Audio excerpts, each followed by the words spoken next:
The big freeze goes on in Eastern Europe. The Romanian counties of Buzau, Galati and Vrancea have been hit by heavy blizzards. Officials there have asked central authorities to declare a state of emergency. An estimated 60,000 people have been left stranded by the icy weather.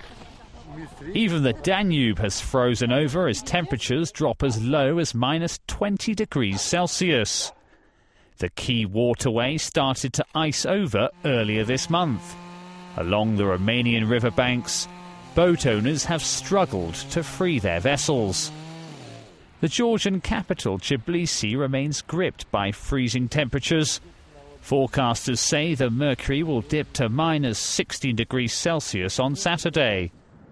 Tuscany in Italy is one part of Europe where you don't expect to see snow at this time of year. Bad weather is hampering oil pumping operations on the wrecked Costa Concordia.